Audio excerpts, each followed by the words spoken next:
Survivor series শেষ হয়ে গেছে, কিন্তু ডাব্লিউডাব্লিউই ইউনিভার্স এখনও একটা প্রশ্নের উত্তর খুঁজে বেড়াচ্ছে। রোমান রেইন্সের টিমে ঢুকে সিএম পাঙ্কের উপর যে ভয়ঙ্কর হামলাটা হয়েছিল, সেই মিস্ট্রি ম্যান আসলে কে ছিল? সেদিন পুরো স্টেডিয়াম স্তব্ধ হয়ে গিয়েছিল। কালো পোশাক, মুখে মাস্ক, পুরোপুরি অচেনা এক মানুষ হঠাৎ রিংয়ে ঢুকে সিএম পাঙ্ককে আক্রমণ করে পুরো ম্যাচের গতিপথ বদলে দেয়। ম্যাচের পর থেকেই ইন্টারনেট ভরে দেয় হাজারো থিওরিতে।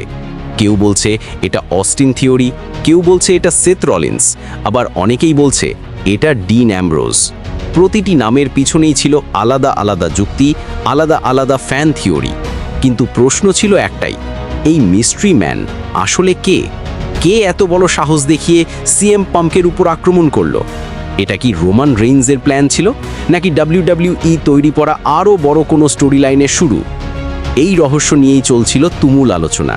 আর ঠিক তখনই সর্বশেষ যে তথ্যগুলো সংগ্রহ করা গেছে, ডাব্লিউডাব্লিউই এর ভিতরের সূত্র অনুযায়ী সবচেয়ে চমকে দেওয়ার মতো নামটাই সামনে এসেছে। হ্যাঁ, সেই মিস্ট্রি ম্যান আসলে ছিলেন ডাব্লিউডাব্লিউই এর অন্যতম সুপারস্টার আর-ট্রুথ। এই নামটা সামনে আসার পর অনেকে অবাক, অনেকে বিশ্বাসই করতে পারছে না। কারণ আর-ট্রুথ সবসময়ই হাস্যরসের চরিত্রে দেখা গেছে, কিন্তু এইবার দেখা গেল একেবারে ডার্ক, ভয়ঙ্কর এক রূপে। এখন ভক্তরা প্রশ্ন করছে, আর-ট্রুথ কেন সিএম পাঙ্ককে আক্রমণ করলো? এটা কি রোমান রেইন্সের ইশারায় হয়েছিল, নাকি এটা নতুন কোনো বড় গ্রুপের শুরু, নাকি ডাব্লিউডাব্লিউই আবার একটা বিশাল টুইস্টের দিকে এগোচ্ছে? এই ঘটনার পর একটাই কথা পরিষ্কার, সার্ভাইভার সিরিজ শুধু একটা ম্যাচ ছিল না, এটা ছিল আরও বড় যুদ্ধের শুরু।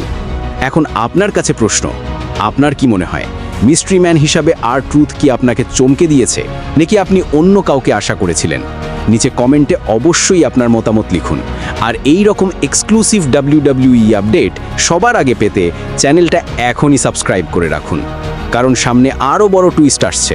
আর সেই টুইস্টে থাকতে পারে রোমান রেইন্স, সিএম পাঙ্ক এবং এই মিস্ট্রি ম্যানের সবচেয়ে ভয়ঙ্কর অধ্যায়।